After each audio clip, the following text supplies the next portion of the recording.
All right, greetings, welcome. Thank you for stopping by here on YouTube Live.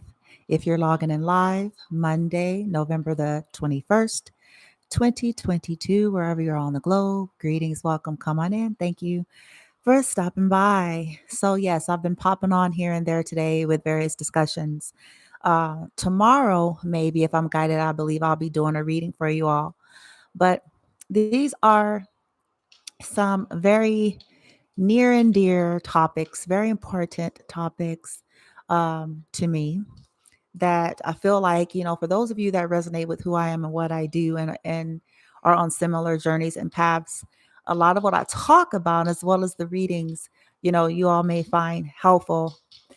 So, straight away, I want to say that this discussion was inspired by something. I saw a young lady on TikTok.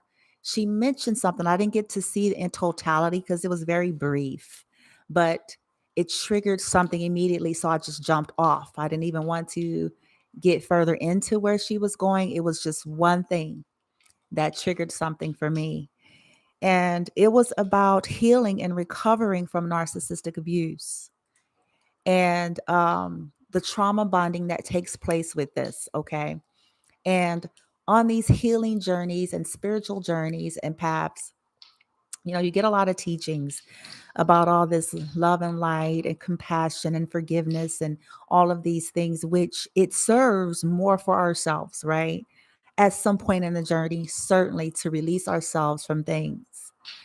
But initially, to break these trauma bonds, okay, and to vindicate an injustice, all right? So, when you've been abused, no matter what type of this abuse is, you you're not going to get free by being docile and sweet.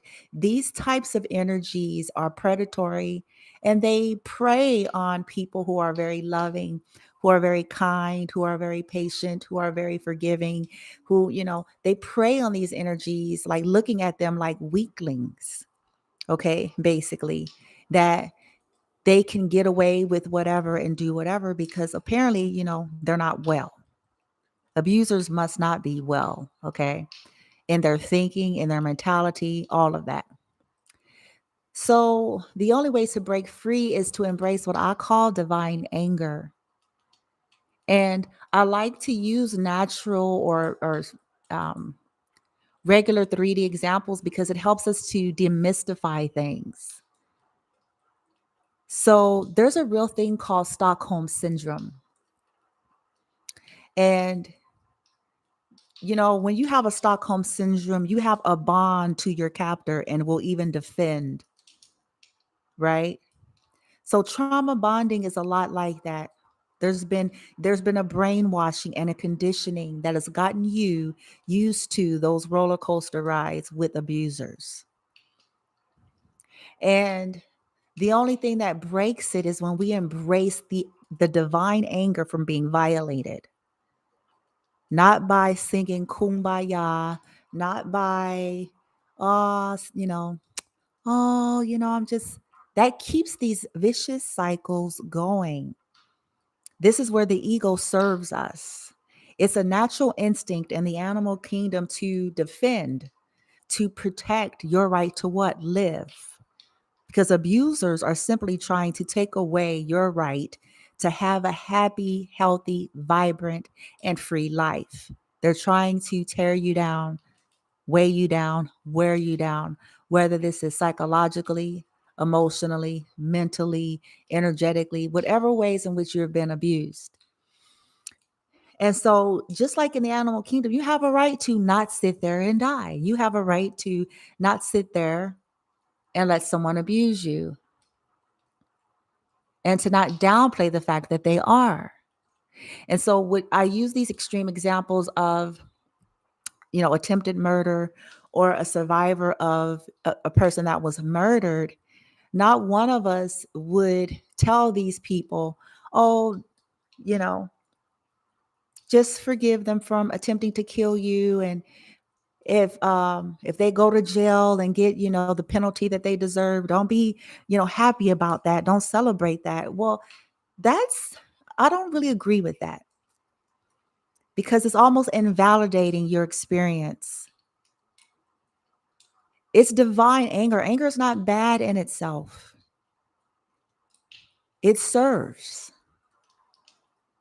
right, to break us from bonding with people who are hell bent on being toxic, or feel like people are going to just go kumbaya and tap on the wrist and give them endless chances after chance. People that operate in this kind of energy looks at that stuff, at whether they admit this or not, they look at this as weakness and as easy prey. This is somebody that all I have to do is, bat my eyes, or, you know, talk sweet, or make promises, and wooty wooty woo. And I'll be forgiven, and I'll be given another chance, even though I've knocked them across the head 4 times already. Okay. These people are sick. And the only way for us to get free of sick people is to embrace the divine anger, the atrocities of people feeling like they have a right to abuse you because of whoever they think they are, and for whatever reason. And if we're being sweet and docile, oh, I don't want to. And if we're honest, even on this spiritual path, not one of us would sit back. And if somebody tried to come in and kill our kid, I promise you, we would not be in no super spiritual, so-called spiritual energy talking about, oh, well, you know, I don't want to celebrate that this person got his ass whooped. No, yes, I am. And every time you think about your child, let's say if your child got beat up and had a black eye and whatever, I'm just using these as extreme examples. You're not going to be in no kind of energy towards the person that ends up getting their just karma. You're not going to be saying, oh, you're going to be like, well, justice is served. When murderers get caught, for those of them that get caught, if they get caught, not one of us is going to be like, oh, no, we're going to be like, justice is served. These are predators, violators. They don't respect other people's boundaries. And so justice has been served. We have to embrace this, I believe, the initial phases, and it depends on how long this stuff has happened to us. And if it's still happening, because some of us are being assaulted energetically constantly, which is abuse. People that are doing dark magic and stuff, that's assault and that's abuse. So to tell the receivers or the targets that they shouldn't have a certain kind of emotion or response to people getting what they deserve, I feel like it's an injustice. It's not that we would, live our life sitting back wishing harm. That's not what it's about. It's about justice. At the audacity of individuals feeling entitled, like they have a right to go about bullying people's lives without a repercussion. Thinking that in their God complex, or their false delusional sense of supremacy, that they have a right to abuse other people energetically, people who violate spiritual law, violate people religiously, people who intrude and project their shit, violate people's worlds and lives and creation, people who feel entitled to this. We're not to take lightly or soft to these types of energies. Because what we're reflecting is we don't matter that much, and we'll be a sitting duck and passive and docile and, kumbaya, kumbaya, and say a prayer. I'm not saying that we ought to get caught up in the rabbit hole, you guys, but I believe in honoring the experience, and I believe in justice, divine anger. You don't tell a rape victim to be upset if the person who raped them and took their innocence and one thing or another, to not be glad if the motherfucker got clocked. You know what I'm saying? Or, brought to justice. You don't tell them that. Because it's basically, it feels like it's telling them that you're not that important. You don't matter that much, that they violated you in every way. It's more important with fake spiritual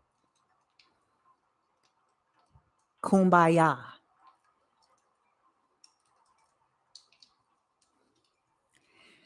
I know it's a delicate conversation, and I do understand the esoteric principles and the bigger picture of things, but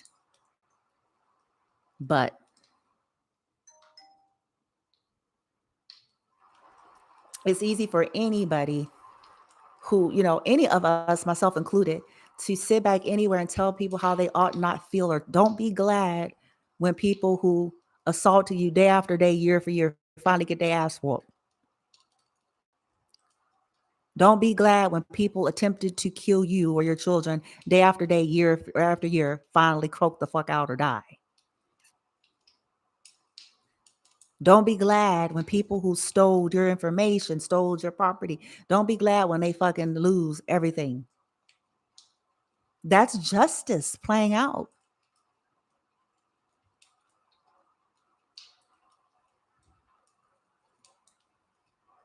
And we deserve that justice. Every last one of us are here to learn lessons. And some people choose to be toxic and stay toxic and continue to do toxic things. And so they deserve whatever this toxicity ends up returning to them.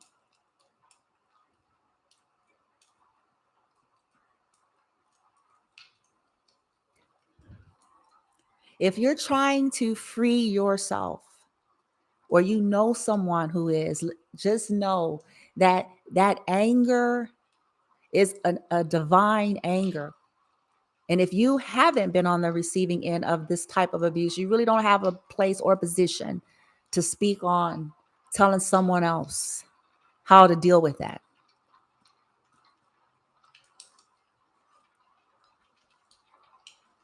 You all hear me say this constantly. We have a right to be, right? We have a right to be here. We have a right to be seen. We have a right to be heard. We have a right to create. We have a right to have a happy life.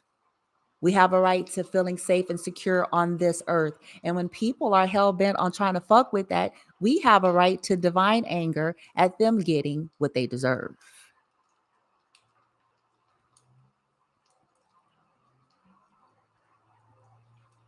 I'm not saying we ought to break any laws, collective,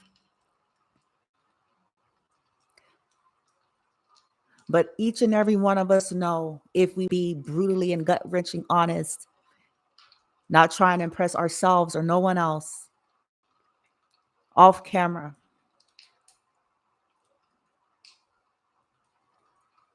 if something very foul has happened to us or our children, we would not, yeah. And that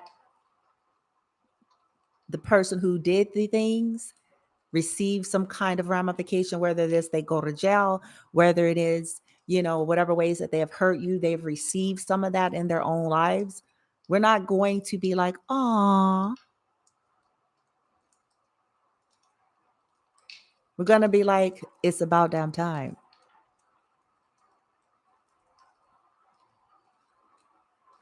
And some of us, at some point, of course, we're going to feel and think like, this is unfortunate. And of course, it's unfortunate. But there are individuals and beings on earth that do not learn any other way. In fact, they are hell bent on destruction. And so for those kinds of beings, then they deserve what they get. And this embracing that feeling is a part of our liberation, because you didn't deserve that abuse.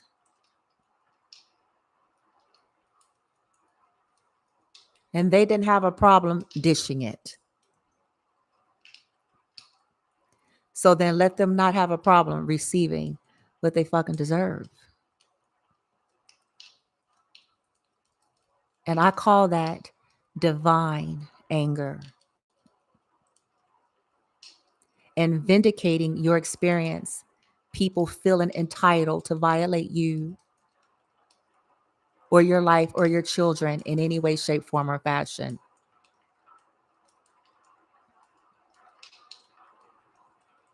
What they get in the end is what they deserve. And as we continue to heal, we work on it at our own rate and pace with releasing all those heavier emotions like the anger. But that's predicated on us individually. It's not a cookie cut stamp for that. How long something has gone on, what's taken place, so forth. So love on yourself and be kind to yourself even when you are embracing divine anger. And don't buy into the fake spiritual. It only creates cognitive dissonance because you're trying to sit there and tell yourself one thing, but in the inside, you feel violated and you feel some kind of way about it.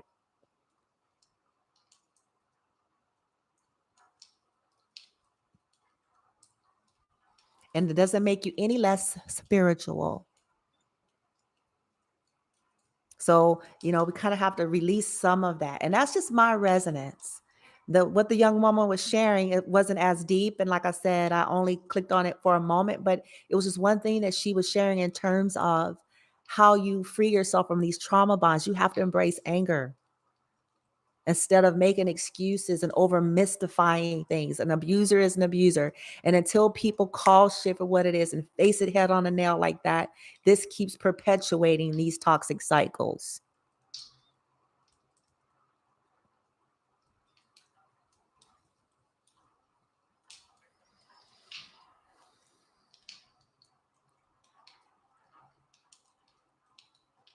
It's all right to be angry at how people have violated you. I'm not saying we stay stuck or play the victim or keep those narratives going, but we need to bring some practicality into these experiences. And what would we tell a friend that we actually cared about that has been violated in a certain way? What would we say to them? Or somebody's child that got violated in a certain way? Are you going to tell them to fucking sing Kumbaya? Just pray. Just pray for these people. That is getting old too, because most of us have been praying for these people.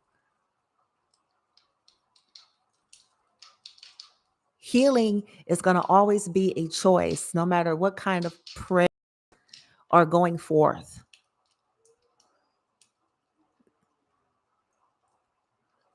These mentally ill, lunatics, deranged individuals who are toxic and abusive in this way have pushed away any attempts of divine intervention to get them to see their ways and to get them out of that kind of behavior. And as I said on another video the other day, at some point, the universe, ancestors eventually steps in to reflect the nature of what people respond to.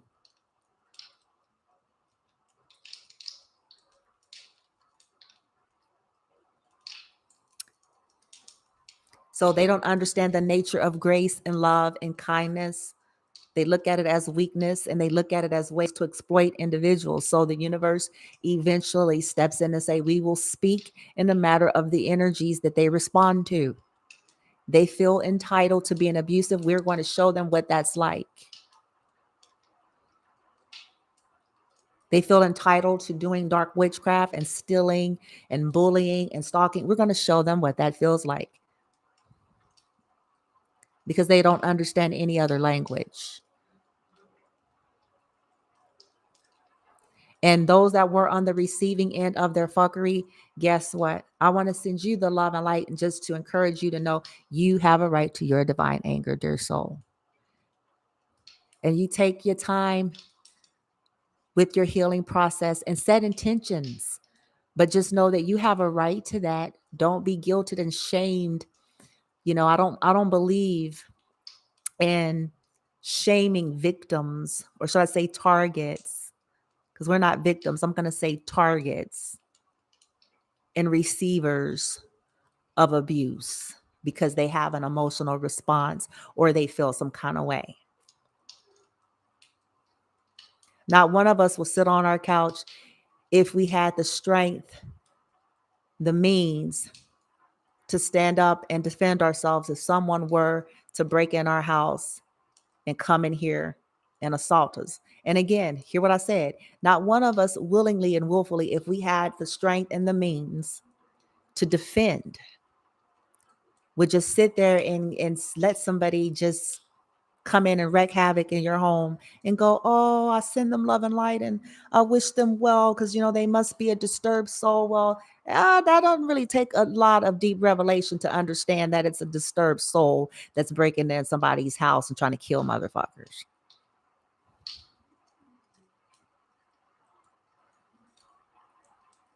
They're not responding to that.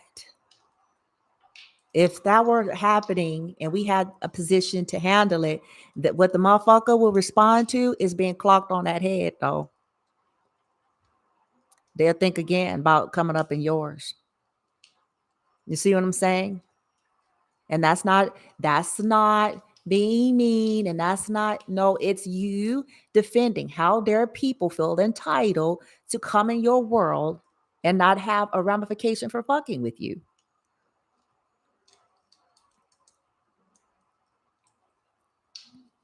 And I take that on an energetic level, on all levels. Okay. If people want to play with you in that way, then they want to receive what they got coming by their free will choice to be toxic, to invest in abusive ways towards you. Okay. So hang in there. I hope you all looked in the description box with this live here. I'm not sure if it's showing. Let me see if I can see it. Yeah, it's not letting me. Bummer. Um, I wanted to see if I could see it here. But if you look in the description box, I'm basically expressing how I feel about this topic in a nutshell. And of course, take this as it resonates with you. But I'm simply putting this out there for those that I feel this may resonate with, just as encouragement to know everybody's different, and everybody's healing process looks different. And I just want to vindicate and validate people.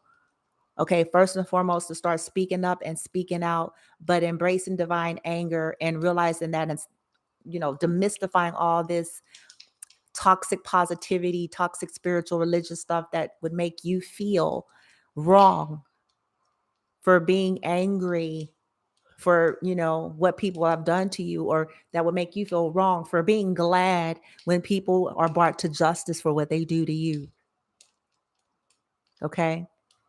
No, we don't want to live our lives in bitterness and resentment, but all of that is a process. And just because you're angry doesn't mean you turn into bitterness.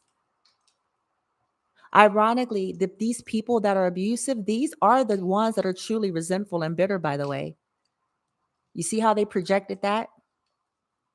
They're the ones that are resentful and bitter because they're the ones that are going about violating people out of their own woundings, whether they're facing and admitting this out loud or not.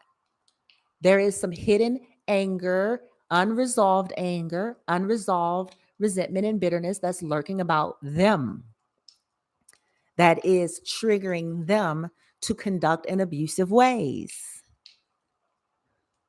So just because you have a response don't mean you're stuck in bitterness. It means you stand for justice. There's nobody on this earth that's going to sit back and have no emotional response to people fucking with them. Now, we don't want to be ruled. We don't want to be governed. We want to get to a place where we're not reactive and all of that good old stuff, because this is where you're taking your power back, right? You determine how you feel, not what people do to you, right?